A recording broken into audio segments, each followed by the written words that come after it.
And we were like, yeah, let's go, game. So we're walking down this like sketchy ass like small street, like to the end of the street, and we're like, yeah, just keep hope, keep hope, keep hope. Like we're going the opposite way that we're supposed to be going. I was like, just keep faith, MJ, just keep faith. We get there and it's this small hole in the wall. Beautiful hole in the wall. Beautiful hole in the wall, but hole in the wall. Yeah. Like you're like, okay, like really. And then Meijun gets up to like order these burgers. Yeah. Which look bomb. The burgers were awesome. What else did we highly order? recommend. You ordered the fried chicken? I ordered the fried chicken. And then I got I ordered the mushroom sauce. Yeah, and I got the fried chicken burger. See. Yeah. We'll and have onion pictures. rings. Onion rings, French fries. And wings. And wings. Yeah, we were really hungry, guys. So we ordered a good amount of food. And then it's so cheap. I go to order, and Estefi has was it on your phone? Yeah, on my phone. You were browsing on your phone. Yeah. And then I was on Google Maps. I was like, okay, what direction are we heading from here with like a full belly? Because we still have to walk. Right. Nobody's going to come get us. So I'm looking, and then I see that this temple that I had saved in my maps, but like I'd like saved it begrudgingly in a sense because it was like kind of far outside of Chiang Mai. It was on the way for some things, but not like in a way that I was like, oh, I'm going to do the trek to go here. But it kept popping up as like they accept international foreign meditators. That's how I found it for the first time and how I got to save it, because it was like, this is an international meditator friendly temple. Mm-hmm. So I was like, oh, that could be interesting. I knew. So side stories, like I didn't know, but I wanted to do a New Year's meditation retreat somewhere. I thought I was going to go to India, and then I backed out, and then I kind of forgot about it, but the universe had its other plans. So then I was like, let me see this website. I was like, it's a website girly. I was like, let me look at this website. While I was ordering burgers and like talking to the owners. Pictures of the owner, like biographies, like, you guys all know. Socializing. All the deets, like asking the owners for his backstory, like when were they born, what made them start their business, what's their most selling business, like product. But so I'm like browsing, and then I see that I was like, okay, they said their schedule, right? Like, I'll show their schedule. I'm like, okay, boom, boom, boom. I was like, that's so me. They're so strict. I'm like, let's go.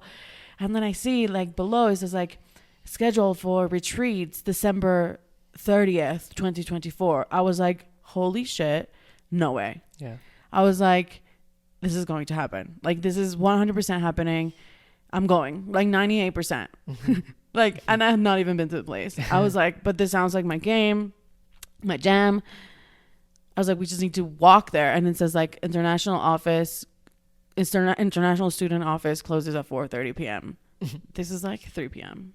No, like 2:45. No, it was. No, we finished eating at 3:30. Okay. So it must have been like 2:45. Okay. Like it was getting took us there. about 20. It was getting there. Yeah. No, we like hustled. Yeah. But okay, so then you come in with delicious meal. I come in ready to eat with all the delicious food that we ordered, and then Estefi says, "Before we eat, can I show you something?" No, as we eat. As we eat. We were hungry. But to add the drama, let's say before we eat. Yeah, and then I said, "Sure, yeah," and then she sits down and shows me the Wat Ram Poeng website with all of the details, all of the process and information about the meditation retreat for foreign students at Wat Ram Poeng. Yeah. So I literally say, are you game to come visit this place? I would love to go through their meditation here for New Year's. Mm-hmm. You don't have to come. This is what it's all about. I'm going to just like vomit everything like what you said. And you asked me, and I said, okay, sure. Let's go. Let's check it out. It wouldn't hurt. Yeah. It's just adding another temple to our list. That was my mindset. Literally. I was, That's funny.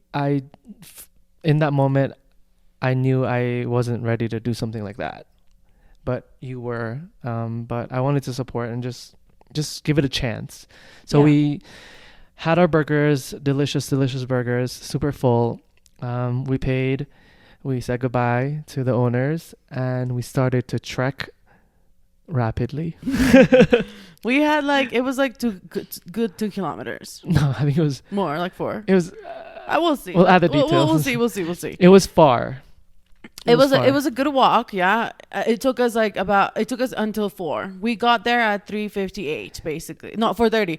We got 4:28. It took almost an hour to get there. It took almost an hour to get there. To walk. But we hustled. Like, we were walking fast. I was walking so fast. Meijun was like, you should enter walking competition. I could not keep. I had to jog to keep up with Estefi. He's like, get Estefi a temple at the end and a meditation retreat at the end of the road, and she will run marathons. Yeah. Like, so, your girl will walk like speed walking marathons. Yeah, I'm not exaggerating. It was hard to keep up. He stopped to take pictures. He turned around and realized she's gone. Long gone. Literally gone. He had to book it. Like, Meijun's fitter than me, quote unquote. I was literally booking it. She was booking it. I've never seen such a determined human being. So we get there to shorten the story. We get there and we sit in this like reception where this international students, and this woman monk is there, a nun, as we know it at that point.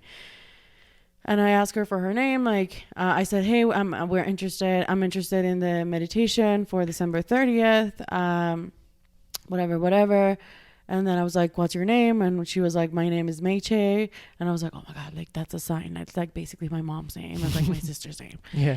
And then she's like, well, this is really hard. She's like, there's going to be no phones, no jewelry. You're going to have like all of your rings and your jewelry. You're going to take it off, like no makeup, blah, blah, blah. I was like, let's go. No phones. Go. And she was like, this is really hard. And I was like, let's go. And she's like, you're not going to eat after noon. We'll talk more about that. And she's like, let's go.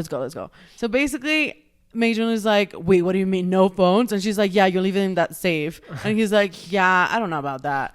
I think it's more about the trust issue. And she goes, and the fact that you couldn't talk to your parents. Yeah. But like, and then she goes, yeah, you have to be ready to do this. And she's basically just like scaring us. And then she's like, yeah, there's no spots for you guys. Like, you can like maybe email and ask for the wait list. We asked for the wait list. Like, we like walk out, and she tells me to put a candy in my pocket.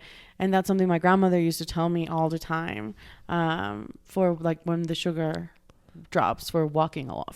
Yeah, that's because we told her we told her that we literally walked an hour from to meet her and get more information about the retreat.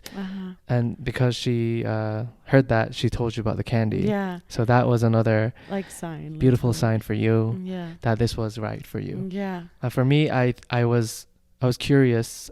Deep inside, I knew I wanted to try something new, because I felt like there was a blockage inside of me that I needed to find some type of wellness practice or something that was not therapy, because I tried therapy that puts me out of my comfort zone, that regular like speaking therapy.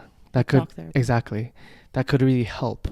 And I was interested, but I was scared to commit to it. And when we were there, just to like ask you a question, there was people practicing there. Yeah. So that was a little intimidating, right? It was intimidating, but it was also a relief to see so many people, real human beings, real foreigners, different races, different ages, just there meditating. So that gave me peace of mind. I love that. So I felt really good leaving. Yeah. And you also did. Yeah. So then I went inside the main temple, the old temple, and I kneeled down and I like prayed, and I asked my grandparents, and I said, if I have to come here, please like make it so that they open a spot for us or for me, or whatever the path is for us.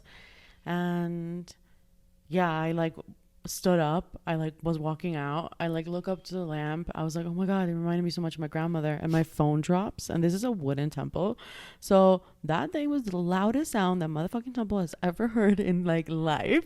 And there was people meditating there. There's people in deep sitting meditation, and my phone it was so embarrassing. I met shame in that moment. Just kidding. But yeah, so we left. I was like, yeah, something definitely has to move there. So we were leaving Thailand, and we left Thailand. Ended up in Japan. We received news that they did have a a spot for us, even though they had told us there was no spots, Yeah, no spots, we submitted. no spots, Yeah, no we spots. submitted through the wait list. Yeah.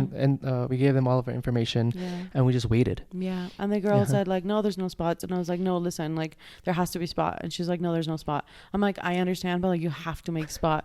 And she's like, but there's no spot. But I was like, I know, but like I am only in China, in Asia at this moment, at this time, this moment. Like I am telling you, I will only fly to Thailand to do this. Like please, December please 30. make it happen. Like, do you tell me when I fly? I buy my tickets. Like whatever it takes. And she's like, no, sorry. And we're like, okay, great. Well, whatever. We'll just go to Japan, live our best lives. We're in Japan. All of a sudden, we get an email. Hey, a spot opened. And For the both of you. For the both of you. Do you guys want to still come? You have to commit. Yeah. And tell us and confirm. And send us your details. And you have to be here like 2 days before, whatever. So she gave us, or they gave us all of the information. And I had not seen this email. And then we were falling asleep after like a gorgeous day in Tokyo. And Meijun goes, hey, they replied, I think we should answer tomorrow. So we make it a date to go make a decision about this, at least to submit like our yes. And like if we didn't want to commit, we could like always pull out. Or at least you could pull out, let's say. Because I was like 100%. I was like maybe 35, 40%. Maybe, sorry, I just like tapped the mic. Sorry, guys. Maybe like 30%, maybe. And we make a date. We go drink matcha. This wonderful, beautiful park. And, you know, in the Tokyo story, you will learn all about it. And we decided to do it. We decided that, yes, this is our thing. We submitted our paperwork. And then that night we had a beautiful conversation at a ramen joint in Tokyo because you were not 100% sure, or maybe 2 days after, you were not 100% sure and you needed to be sure and you needed to share with your parents what you were going to do, etc. So it was a big decision. Yeah. And that's when people ask me like, hey, Estefi, like, how did you convince Meijun to do this? I say, I did not convince you by any means. The conversation we had was, I was being really vulnerable. And I said, hey, if I do this, I may not be in the same page as you will in our intimacy or maybe even in our same wavelength. We may, and that may be okay. But I feel like I may learn a lot more about myself that may separate our paths. And that's okay if that's the decision that you want to do, because that's the decision that's best for you. I will do this no matter what, because at the end of the day, the timing aligned perfectly. I had points and etc. Right? So how can you tell people a little bit like what was the biggest like decision making deal, not deal breaker, but deal maker for you, and why did you decide it? Because for me it was obviously, I don't need to talk about that. Why did you decide to go, and kind of what was that deal maker? Yeah, for me the biggest thing was my own personal discomfort with trying new things that require this type of commitment, where there's no talking, there's no phones, there's no this. So it was just, I think that uncertainty, that was the first thing. The second thing was, how am I going to communicate this with my parents? Because my parents are very traditional in the sense that, or unprotective, and they worry a lot. So I was worried what they would think of me telling them that I would like to go to a meditation retreat in Thailand. They have preconceived notions of a lot of things. Security. They would just be worried, and I was scared that they were not going to understand. I'm sorry to interrupt you, but they're not like traditional in the way that people would assume, or like the Western world has stigmatized traditional Chinese people, which are like Buddhist meditation practitioners, practitioners, let's call it. Absolutely. For you, your parents have no connection with meditation, no practice with meditation, mental health connection or anything. We have a whole episode on mental health and everything, and even episodes with you where we've talked about this before, but overall that was a blocker for you. That was a big blocker. That connection with your parents, not having a phone, not being able to give them daily updates or like signs of a life, and have to kind of open yourself up to be like, hey, I am going to do something for my mental health. So I just want to ask you, with this, as much as you feel safe sharing, what did your family suggest you do when you were telling your parents? How did you approach telling your parents? Because I think a lot of people may feel like I remember the first time I told my parents I was going to therapy, I was like scared shitless, right? So how did you kind of approach this? Did you ask friends for family people for advice? Did you just kind of go for it? Did you I don't know, obviously you don't speak the same language fully with your parents, so it's nuanced, but how could someone that maybe is trying to do something for their mental health, whether that's go to therapy or a retreat or whatever, and has family members that have stigmatized mental health in general, how would they approach this? Or how have you approached this that would be like a piece of advice in a way for people? I think that for me, my advice would be, especially looking back now and having gone through this, is that as long as you've done the research, as long as you fully, wholeheartedly believe that this is something that you want to do for yourself, for the betterment of yourself, the best way to lead is with the truth. So I did that, and I told my parents all the details about why I'm doing this, where I'm going, the fact that it's safe, they don't need to worry. I did as much digging as possible to give them a sense of security and affirm them that I'll be safe. I think that's the biggest thing for them, knowing them. And I just led with information, data, and proof that we went there physically. We did the research. We had friends that have gone there, and it's a legit establishment for foreigners to work on their mindfulness, their mental health, find better balance. And it's not religious. It's not religious, nothing with race, religion. And I shared all of that with them, and that's all I could have done. Unfortunately, the response I got was still from a place of fear and insecurity on their end, and I could not have controlled that, right? It was still painful to hear. I don't need to share details, but it was just essentially not accepted. And this was something a lot what you just shared just now was there was nothing you could do to control that. That's something that you learned at Vipassana, basically. Right. But at that moment, you were like, what can I do to have them trust me? Right. So I think for people, it's just just know that as long as you stand on your truth, as long as you have done your research, and as long as you know that what you're doing, like what Meijun said, is true to yourself and positive towards yourself in some way. That's all you can do, right? And I'm glad I didn't ask I will ask next time, but I didn't ask my family members, like my cousins, for advice, because they straight up told me, you should not have told them. You should have lied. But I think that wasn't something I was comfortable with either, because being 11 days without a device, what am I going to tell them? They're going to think I'm dead, so... Also, you're a 33-year-old man. Yes. Lying to your parents about going to a retreat that makes you better. Yeah. You're not going to party. You're not going to go do drugs. You're not going even to go to ayahuasca, which I have nothing against. Yeah. But, you're not ingesting anything. This is literally, you go sleep, you go meditate, you go eat. That's it. And you go care for yourself. That's it. Exactly. So that's why it was actually painful, too. Yeah. The fact that they could not have even... supported me in that. But I can't wait for you to share the after.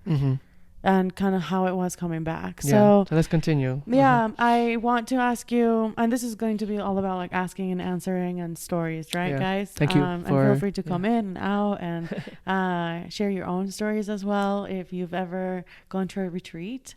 But I just want to ask you, and I'm sure a lot of people ask, like, because a lot of people were really surprised when they learned that we were boyfriend and girlfriend and that we were a couple at the retreat and that we were a couple doing this together, and they were like, what the hell, like how, like we did not know that you guys were a couple, because there was another couple at the retreat, actually a husband and wife, and they very much seemed like a husband and wife. Like they would eat together even though it was not allowed. After eating they would have breakfast, like dessert, etc. You would know that they were a couple or friends. With us, we were very strict about it. So why did we decide to do this as a couple, duo versus solo, like each one on their own? What made us think this was a good idea for our relationship? And was this a spiritual honeymoon or a recipe for a breakup? Wow. How do we, there are a lot of different layers to that question. Just go where you want to go.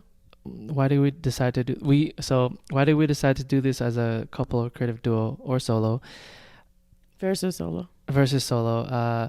Well, we knew we wanted to do this together. I knew that I wanted to do this by myself. No, together after. Or by myself. No, after like, the fact, yeah. But even if you were there and you were like, I'm out, I would have still stayed. Yeah. Not because I didn't want to be with you, but it was very much like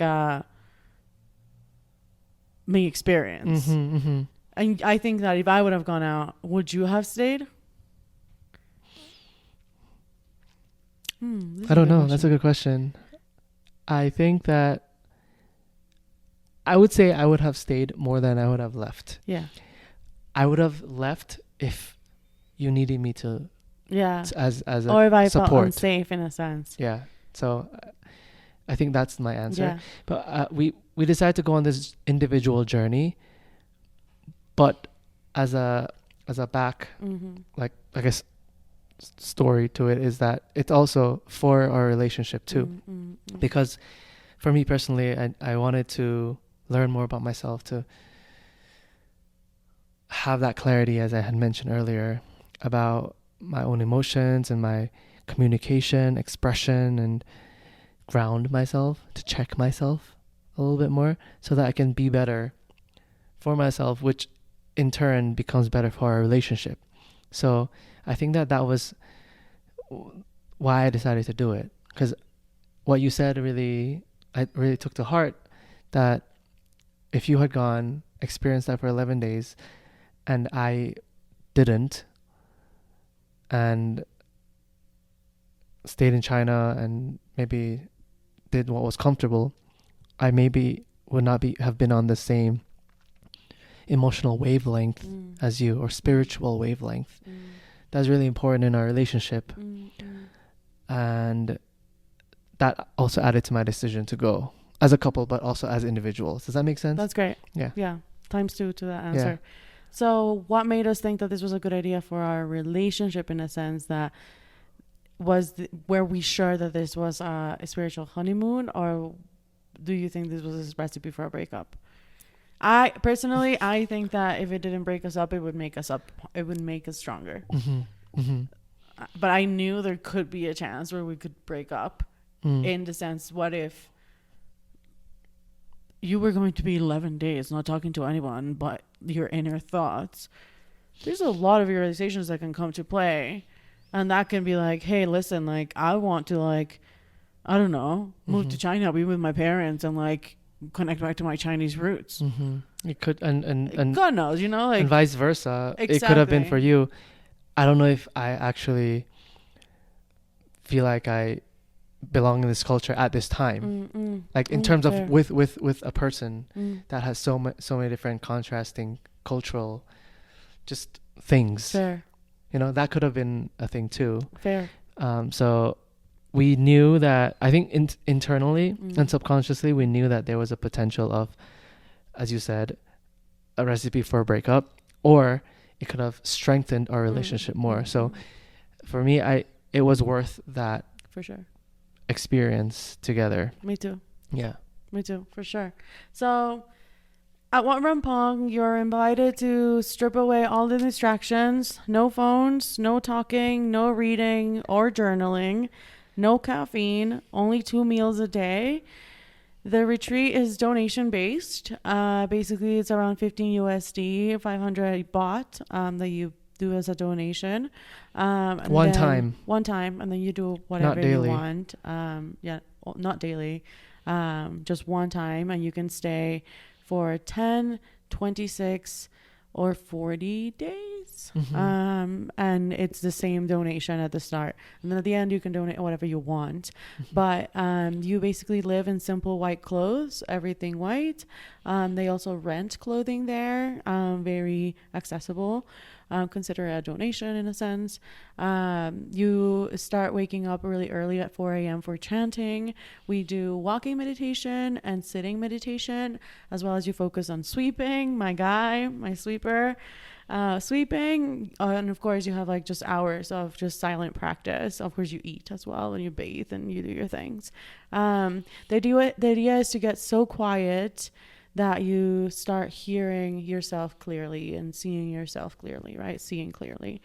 So just to repeat all the no's, you have no phones, no jewelry or makeup or perfume, no colored clothing, so white only, even to your pajamas, even though my roommate at one point did not have white pajamas, but I stopped being roommates with her. Just kidding. No writing, long journaling, no running or rushing, no, unless like maybe you have to run to the toilet. Even then. No mixing practices of what outside of what is being taught. So if you have your own meditation practices, do not do that. No exercising. So you cannot, do Tai Chi or like yoga or anything at the same time. Obviously, no reading or writing. Or no like jumping jacks or push-ups in front of people doing meditation.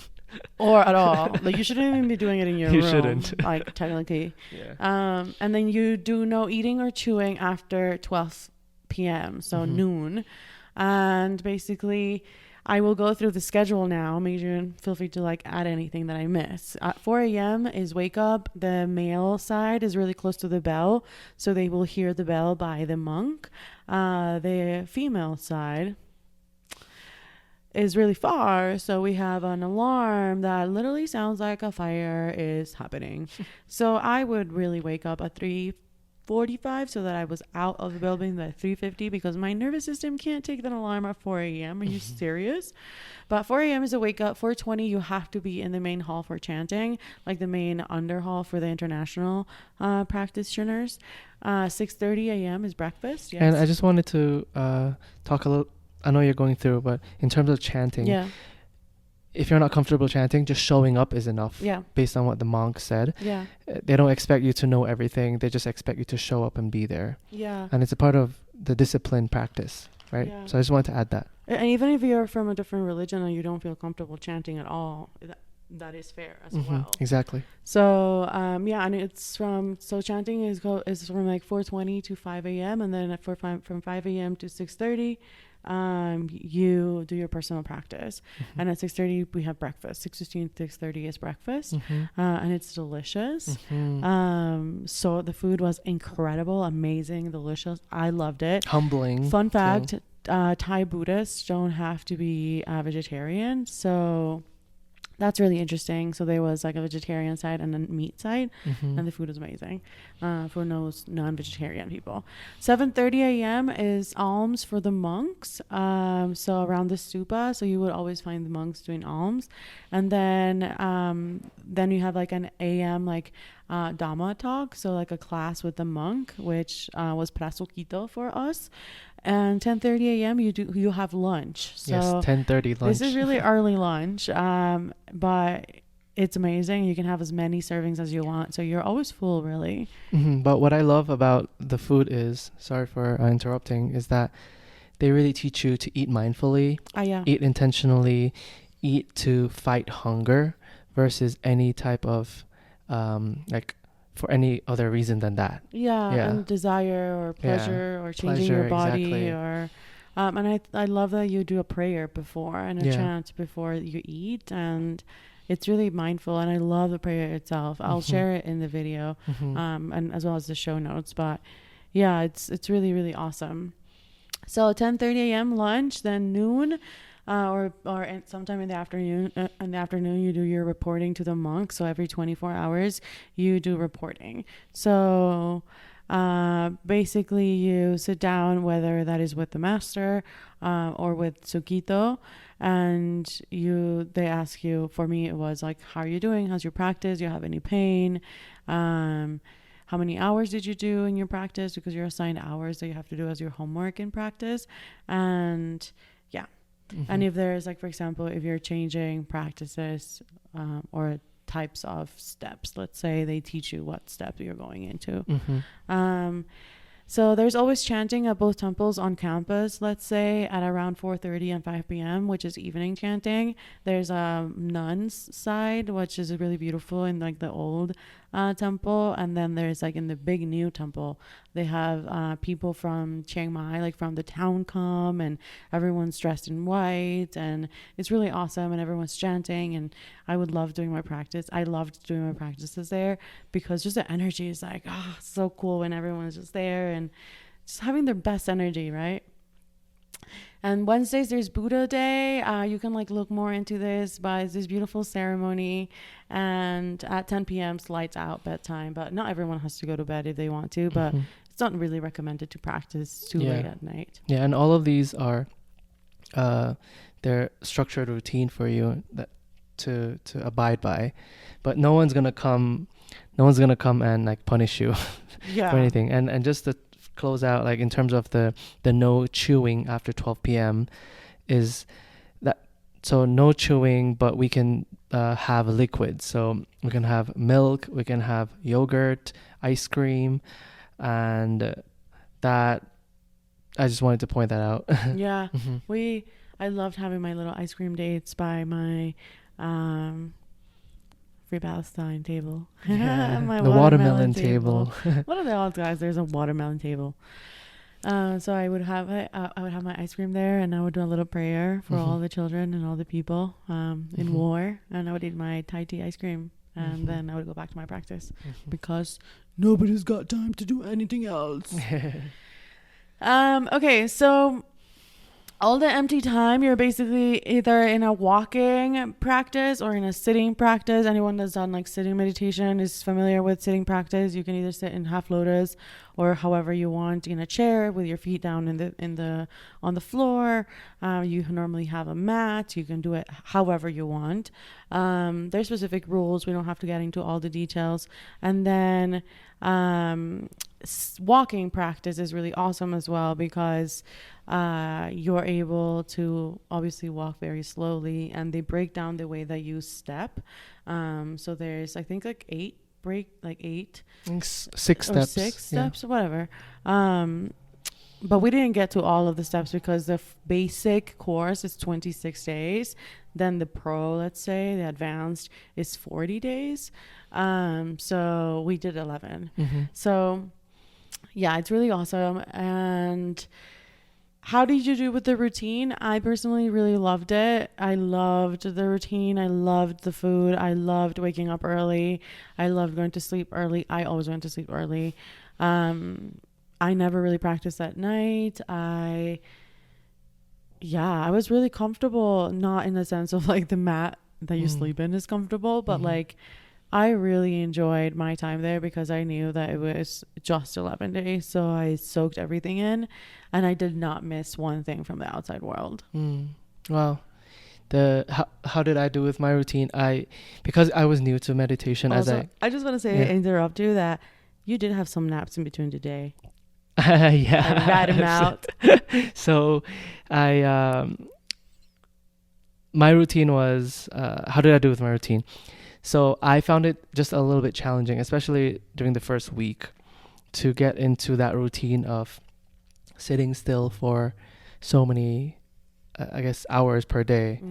So my body and my mind had to adjust. So I think, looking back now, to answer this question, it was a learning curve. and I proud of myself for sticking through with it, and I did my best. So I would say, looking back now, I did okay. We can always do better with whatever, but at that time I did my best and it was enough. And also, I think it was really awesome that you, for example, did a lot of sweeping. Like you spent time with the monks and you like interacted with the monks in a sense, Right. like, and you had such a deep experience in that sense because you were at service, which is, I think a lot of people don't take time to be at service. Like, for example, for me, I was really there to befriend myself and be in my practice in a sense, selfishly almost to the point. Like, and you on the other side, you were really there to experience it all, whatever that was. Like, even if you, like, your meditation bar was of expectation wasn't as high, your experience bar was higher. For me, my experience bar was lower in a sense, quote unquote, in terms of service and like interacting with others. But my meditation bar was like high. I see what you're saying. There's no wrong or right to experience it. Of course but yes, not. No right or wrong. My priority was, yes, myself and my own wellness and learning these tools. But part of being there, and also paying $15 one time to stay there for as long as possible, having room and board and food. I personally, naturally, as a human being, felt like me sweeping and keeping areas clean, whether that's my dorm area or the monk area, and helping out, it felt normal for me to do. I felt like I needed to do that. Can you tell them the story of the leaves and the truck? Yeah, so after my meditations, my morning ones, and after lunch, I'd like to take a quick break, take a shower, excuse me, and then in my dorm, and then maybe sweep a little bit. So that was my like first few days. And one of the days after, or on my way back to shower, I saw that the monks were like sweeping and putting all of the leaves, literally like a mountain of leaves, into a truck so that they could, deliver and move it out of the temple. So I thought, okay, I'll go help and just meet these monks because I was just very fascinated with how disciplined they were. Yeah. And I was interested in getting to know them, even though I was not supposed to talk to anybody. They spoke to me, the monks spoke to me, so I had to speak back. Yeah, obviously. I'm not going to just like shut up. So it was just basic conversations about name, where I'm from, how was my time here, and thank you for helping, because they said, usually foreign students don't help. So that was really nice to show that, the foreign students can be nice too. So I just helped them and actually sweated balls because it was actually so hot too. Good thing I didn't shower yet. And I helped them move all of the leaves into the truck. And I was there literally like different positions, because it was almost like you have to like have positions and like different like chain. Chain, yeah, like almost like a chain where two monks throw the thing up, the basket of leaves to the top person throws it in the truck, and then takes that basket, throw it back down. So and it was there's like a person in the truck that's stomping exactly. So it was like part of that. I was part of that team, and it was nice. I switched positions in different parts, and then I helped as much as possible. At one point, you ended up in the truck with the monk. I was in the truck with the monk, yeah. And then after, I told him, I can do a few more because I have to go meditate. And to do the practices that I'm supposed to be doing, because they're going to be like, reporting, they're going to be like, Meijun, you only did 4 hours, you were just assigned 8. Yeah. So I helped out as much as possible, and then I left. But at the end, one of the monks, he actually gave me his, he was like one of those residential, what do you call them? Yeah. One of like the locals, one of the local Thai persons that were practicing there. So it was monks and also the local Thai practitioners. So one of the practitioners, we actually exchanged Instagrams like towards the end of the 11 days. So before he was leaving. So it was really cool. So, That's cool. so that was a very long story. I love it. I love it. I love it. Yeah. So I just to give people a quick. You start with 6 hours that are assigned to you. 5 minutes sitting, 5 minute walking, 5 minute walking first, 5 minutes sitting. Then you go 5 minutes every day. So 10 minutes, 15 minutes, until you get to 60 minutes. So if you're there for 7 days, you reach 60 minutes faster. If you're there for 10 days, you reach 60 minutes fast, like, slower, etc.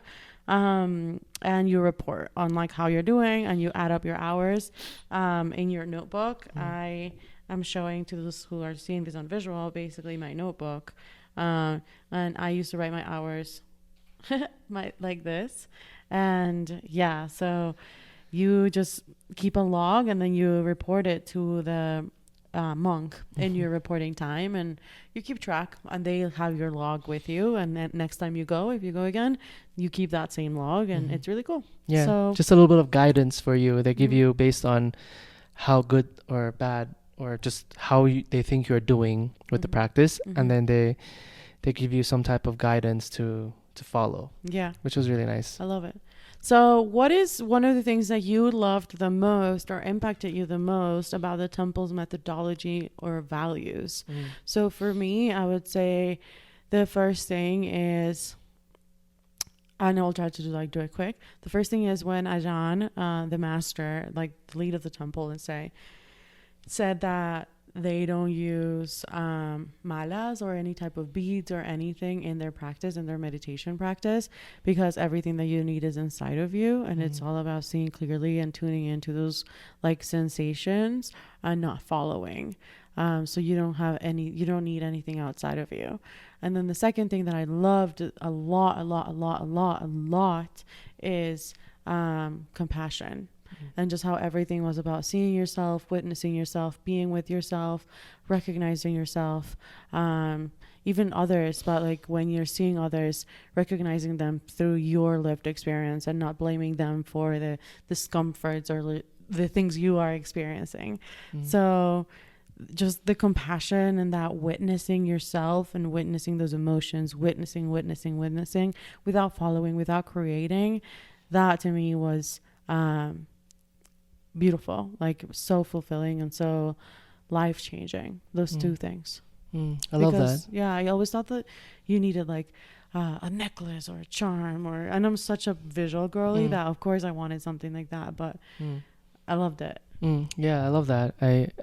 One of my answers included that as well, about acknowledging and not following or trying to fix or resolve something, which I tend to do, right? So that was one thing that I realized during my time there, which is nice, because I guess this leads to my my second thing, which is being able to see your habits in order to improve or change it. And if you can't see your habits, you can't change them. So I think that was a really big thing for me when I was there in what they taught, that as human beings, we learn habits from the moment we're born. So as adults, being able to have the clarity and maturity, emotional maturity to see that is the first step to be able to work on them. Right. So that was the second thing. And the third thing for me that unlearn those habits. And unlearn those habits. Exactly. And the third thing for me that I appreciated the most is the importance of staying in the present. I tend to, because we run a studio and we juggle so many things between the business and our personal lives, I tend to really think so far ahead, or try to plan ahead, or have that certainty ahead, that I forget to be in the present. So I don't pay as much attention, or I'm not as mindful. So the learning that I got from them is to be present, and that meditation itself, the result and the goal and the objective is being present. So that was the big thing for me. I love this. So I just want to say that when we were there, we were very strict. We did not interact with each other. We tried as much as possible to not let others know that we were together, in a sense, because Meijun was very strict about this to the point that like this actually brought in a little bit of trauma by the end, because I was like, are you afraid of me? Are you embarrassed about me? Like, do you not love me? But whatever. We were very strict, yeah. But what I loved and what I wanted to share is something that fell out of my notepad from the Vipassana, because even though we're not allowed to journal, you're given these little things so you remember your schedule and like things that you learn in like Dhamma talk, right? And Meijun obviously asked for two because Mr. Writer.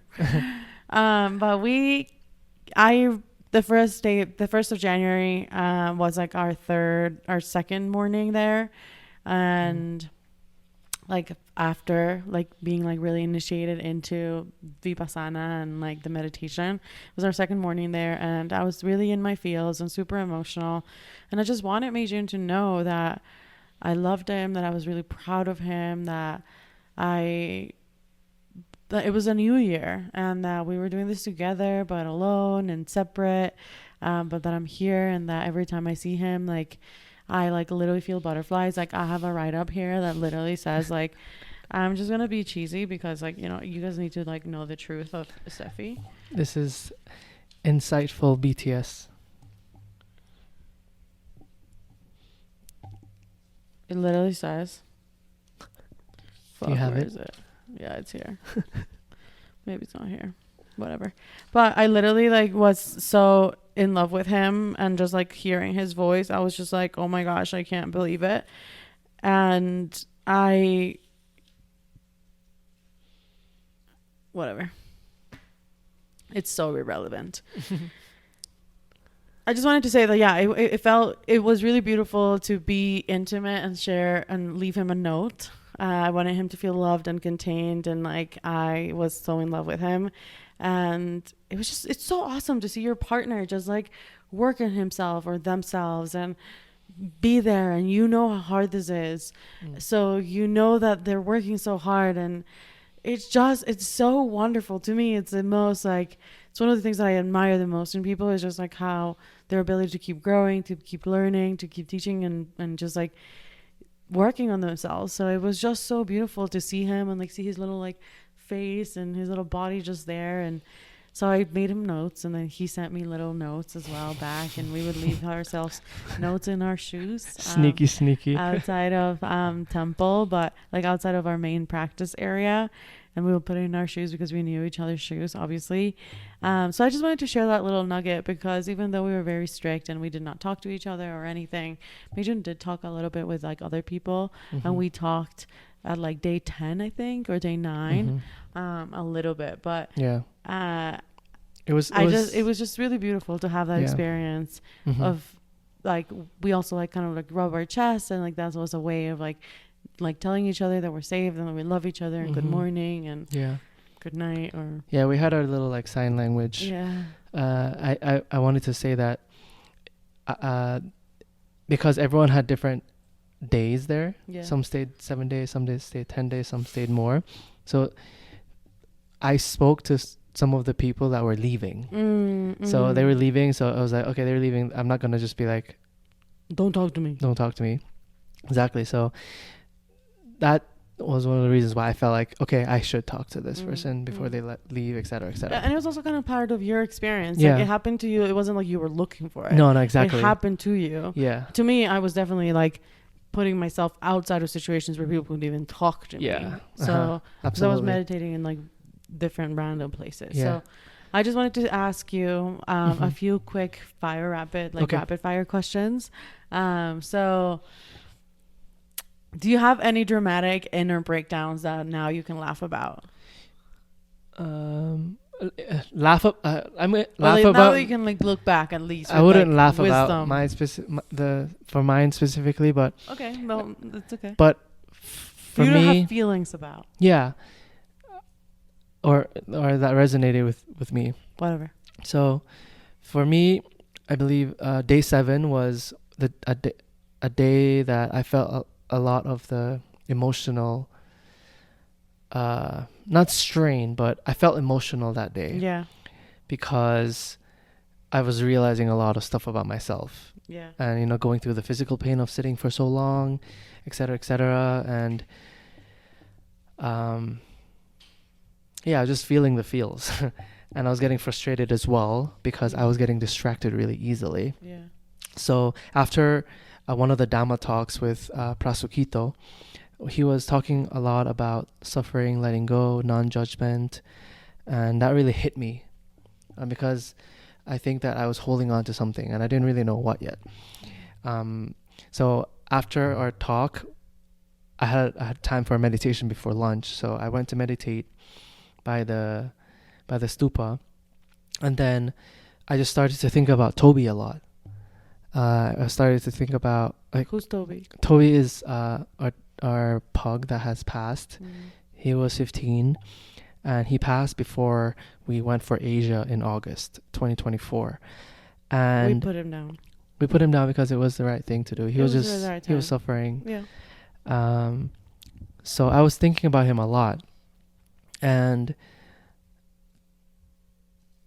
to a point where I started to cry because all I could think about was all of the times that I was impatient with him, or that I was like almost like quote unquote like mean to him because he was being so stubborn. He was such a stubborn dog. So stubborn, guys. And I just remembered all the times I was just He was just like me. not compassionate with him, and I didn't have patience for him, and I was just beating myself up in the time and asking Toby for forgiveness, basically, because I just had the Dhamma talk about letting go and forgiving, and I think I was really holding on to that. I was judging myself a lot for being that dog owner that just lost patience with his dog. So I was feeling a lot of judgment and shame and sadness. Yeah. And I just started to cry. I couldn't control the tears. They were just coming out. And I was going through that. And in the meditation, I know we're not supposed to be thinking or following or anything like that, but this was like a special little like 30-minute session that I had where I was just letting go of it, and knowing that Toby knows that, he forgives. He's like, it's all good, man, type of thing. And I was able to let go and forgive myself too. Yeah. And then to end this little story is that the moment I woke up, like Kie, which is the moment you open your eyes from the meditation. When I'm opening my eyes, I saw two things. One, my snot was down to my thighs, literally, not exaggerating. I was like looking around to see if anyone saw me. I had snot all the way down because I was crying. I didn't realize, and it was just 30 minutes of snot slowly going down. And then the second thing that I saw to my left was Kie, the temple dog that resembled and looked a lot like Guillermo, actually. Like just a bigger version of Guillermo, was sleeping in Guillermo's position right beside me. And that just really just threw me, man.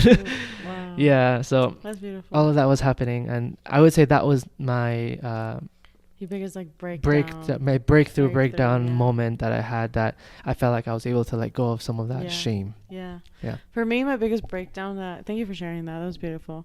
For me, my biggest breakdown was actually like, I'm going to share the funny one just because I think it's fun. But my biggest breakthrough was a night that was the day before I actually kind of like the time where I broke my record. Let's say it was like the 12-hour day that I meditated for 12 hours.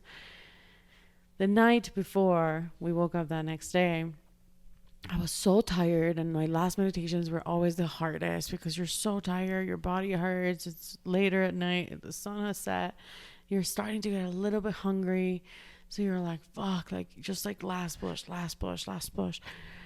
And I was just so tired and so like emotional, and I was just bawling and crying, and I was just like literally, like, it was one of those meditations that the timer had not gone off, because we get from the temple a clock for your alarm and a timer for your sessions. The timer had not gone off, and I was like, fuck it. So I just like took my legs off of half lotus, and I just like put my chins like on my knees, and I was just crying. And then I was like, I like the first thing I'm going to eat when I get out of this temple is going to be pizza. And I was just like, okay, it's time to go to sleep. Like, I need to call it. This is my last go. I need to take care of myself. I opened my eyes, and Meijun had left me a beautiful milk. We're given milk or some sort of milk in the afternoon, and he had left. I assumed it was him. Who else had left like a jar of little milk? And I was like, oh my God, so sweet. And then the next day at lunch, there's pizza. And on top of that, the guy asks me if I want my jugo, my juice of the curry, over my rice. And that's something iconic that my dad loves. So I was like, it's a sign, that like, it's okay. That like, just push through, like, keep going. Like, you're not alone. Like, keep going. So it was just funny because I then got to reporting, and I also had a huge breakthrough that day. I was being so hard on myself and so focused on the hours, and that's an episode for another day. But I got to reporting, and I told Tsukito, I was like,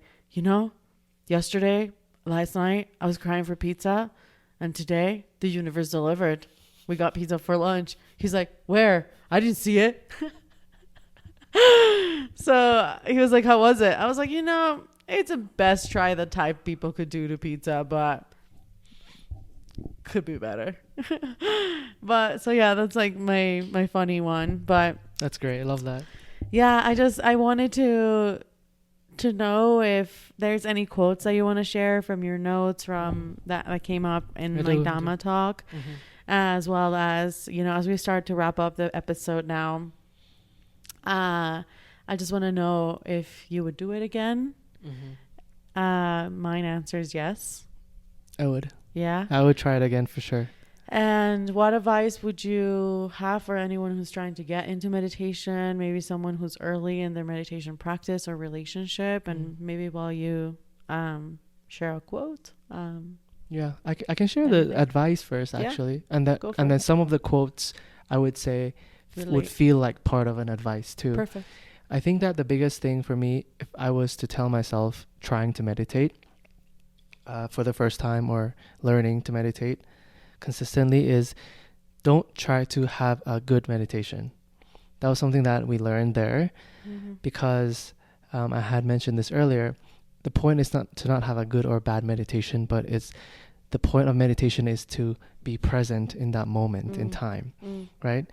That is the technique, to be present, and also the result, right? So as fresh off the boat meditator, for me, that was big advice. Yeah. Because I would be hard on myself during the meditation to not be more focused, to not be able to hold my position longer, or et cetera, but that is part of the meditation, to acknowledge those things in the present moment. The stuff that's coming up. Yeah, exactly. I would say that for me, my advice is don't think that meditation is about putting your mind in blank. Number two, I would say don't try to do it alone. There's so many resources out there, guided meditations, sound meditations, like not guided meditations, silence, putting a timer on your phone. Don't try to make this perfect like moment, or start where you are. Like you're in the car, as you're in traffic, take a moment and be like, oh, I'm really angry right now. I'm really frustrated right now. Great. Start there. Or you're having pizza, you're having lunch, to continue the pizza talk. Oh, this pepperoni is so deliciously spicy. Right? Yeah. Or like veggies, right? Like this mushroom is so crunchy. Didn't get watery today. Like those moments of presence, those moments where you can just like, right now, if we are quiet, raindrops, a little bit of wind, maybe some cars, right? That little presence, slowly. And if you really want to get into this and you're a beginner and you're serious about this, Headspace. I would tell you Insight Timer, but there's too many resources on Insight, in my opinion. Headspace, best way to just get into the practice and bring it down to the real life. It's like being in traffic, you're on the sidewalk, if you get into the traffic, you're going to get run over, or what are you going to do? Take a car and move the car lanes? Like, you can't play that. So it's like traffic, and your thoughts, your experiences are going, and you're standing in that sidewalk. Everything I learned from my basic practices, I learned with Headspace, and I wish they could sponsor me, honestly. And Insert Timer, please, but they can't because they're competitors. But honestly, if you are serious, just try to go on an app or a YouTuber, or as I said, find little nuggets of presence throughout your day and start there. Yeah. That's great. So any quote that you learned in like Dhamma talk that you want to share? And Dhamma talk is just like the time where we're with the monk in class all together, and that's when we are allowed to ask questions, etc. Yeah. So yeah. Anything you want to share? I have a few. I'll go through. I'll go through in the order that I have it. The first one is what we learned about the body and the mind.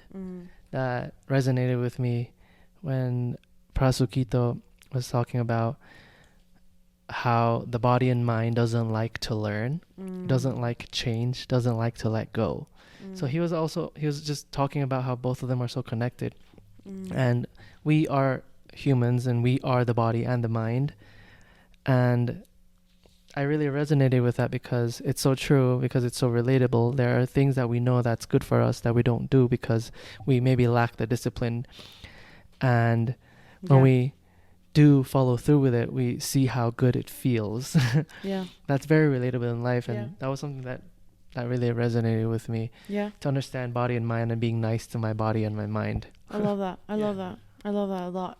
I would say that just that mine would just be I have a lot of quotes that I'd love to share, but I think that just to keep track, we've been here for an hour and 25. Thank you all for like being here with us.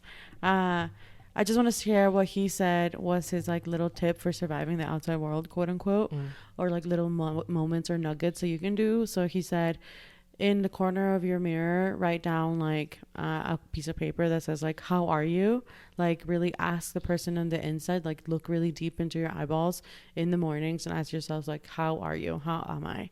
And just stare at yourself, stare at your soul and make space for that. Just hold space there. You don't have to solve it. You don't have to say anything. You just have to answer. That's it. No solving, no going with it, just answering. Then he said, what will you do today that will bring up your spirit? So what is one thing that I can do today that will bring up my spirit? Even if that is at 4:30, I'm going to go get ice cream, or at 3 p.m. I have a workout class, or at 10 a.m. I'm going to call my mom. Or I'm going to walk the dog at 7 p.m., whatever that is. And then number 3, tell yourself to try to have a good day. So he said the end of the day starts when you say you could not. So if you start the day by saying like, oh, I cannot do this. Oh, I cannot wake up. Oh, I cannot this. Oh, I cannot this. Then that's when, the day ends. And he said bad times are for strong people. Then strong people catch good times, and then good times are for weak people. So weak people will go through bad times. So it's like the cycle of like, it's never like one linear thing, or it'll never be like just a good time, or it'll never be just a bad time. Like, it's always in and out, and it's again rising and falling. Everything is impermanent, and nothing will ever be the exact same and stable in that sense. So just that reminder that like, bad times, strong people, good times, bad decisions sometimes. That means you're gonna end up being a weak person. So it's the cycle, and don't be so hard on yourself. So I really love that. And the last thing that he shared that I want to share with y'all is every 4 hours or kind of half the day, just try to remember, what did you do? What have you done? Do a quick check-in. What did I eat for breakfast today? Like, just so that we can bring ourselves back in time, because sometimes again we're doing so many things that we like don't even know what we ate for breakfast. And those little moments bring us back to the present. That's so important. It's always about being the present. And I just wanted to add just a few more, and then we can close. Is letting go and not holding on was something that was expressed a lot during those those Dhamma talks about pain is not suffering, just a feeling, and suffering is holding on to pain. So that was one of those like mind blown moments of being able to separate suffering and pain, right? So I love that. The experience of pain versus Suffering, exactly. Interesting. Yeah, I love that. I remember that. This one also resonated with me about how things stored inside always comes out eventually. It's just a matter of when and how. So that was really beautiful. And then the final one that I'll add here and share here is something that I asked him specifically about how to deal with specific things I'm struggling with. And he says, there are 3 things when a situation happens, 3 things for you to make a decision. You either adjust something with how you're doing or dealing with things, you go to rectify the situation, or you let go. So those 3 things: adjust, rectify, let go. Whatever you decide, you move forward and you follow through with it. Yeah. I love that. So that was really beautiful to hear. Thank you for sharing that. Thank you for sharing that. And just to finish, I want to ask you, if someone's looking for, or I will share really quickly, if someone's looking for a meditation center or a Vipassana center, what would they do? Go online. There's certified Vipassana centers. It's actually dhamma.org, I believe. And they have all the Dhamma, like certified, Buddhist certified centers. So make sure that you go to a legit one. Make sure that you look online. Reviews always. Make sure that you find somewhere that's legit. They have a website. They have some sort of organization that like is government backed. And be smart. So yeah, that's what I would say for some people like looking for centers. There's like non-certified centers and certified, so just always be smart. And who do I think this experience might be for? Anyone curious who wants to challenge themselves, who has some sort of curiosity towards mindfulness and mindful living, not necessarily religion at all, spirituality even, just I think having a curiosity for mindfulness and an open mind for discomfort is the people that I would see this being for. Yeah, I think curiosity is definitely one. Another one is, Prasukita says people who come to meditation retreats are probably suffering in one way or another. Yeah. So if you are going through something difficult, definitely find professional support. But this could be also complementary to that by experiencing something that... part of your journey. Yeah, being part of your wellness journey of learning more about yourself, sitting with your discomforts, and just learning different tools to help ground yourself and let go and release some of that tension that you feel inside. Yeah. So I would say if you're going through something and you just want to be in a space that takes you out of the real world, where there's so many distractions, so many responsibilities, and you want to be in a space that all you focus on and prioritize are like eating, sleeping, and meditating, I think that would be perfect for you. Yeah, and there's a lot of different centers, as I mentioned. Wat Ram Poeng is known as one of the most strict. You are allowed to use your phone for 20 minutes a day if you really want to. We decided not to. So yeah, if you have questions, if there's anything you want to share or ask, if you've been to a retreat before, if you've done meditation before, if you have meditated, if you have had a hard time with it, anything you want to share, please come on over to the show notes. Now they're all on Substack. If you are watching this on Substack, welcome to the new platform where you guys are all really here with me, and I'm able to be in touch with you directly on your inbox. And if you're still here because with Spotify or any of the other platforms where you listen to your podcasts, thank you so much for being here. You guys are honestly part of the home in my heart where the internet world becomes a safer, more beautiful, grounded place. And I wholeheartedly hope that you feel safe, welcome, and curious, creative being by being here in this podcast. So Thank you for being in Take 3 Talks, Meijun. Thank you for sharing your experience with Vipassana. Thank you for coming to Wat Ram Poeng with me. And the last thing I want to say is that I've always heard horror stories about Vipassana specific meditation retreats, especially about their food. Wat Ram Poeng has got you covered. The food's incredibly delicious, especially if you like spicy food. That's where it's at. Thai food, spicy, delicious. And they do have showers. They do have hot water. Again, this is not a hotel. You do go to be in discomfort, but it is such a beautiful, safe place, or at least it was for us. And don't take advantage of anyone. Check out your intentions. Make sure that you are there because you want to be there. And yeah, love yourself and seek a little bit more of your curiosities. And I hope that you guys find something on the other side. So yeah, I love you. Thank you for being here. Again, if you're watching this on visual, thank you. I hope that you enjoyed some of the visual nuggets. And if you're on Substack, there's a whole bunch of photos that we shared on there. So make sure that you go check them out. Okay. I love you. Thank you for being here. And bye, friends. Bye-bye. Thank you so much.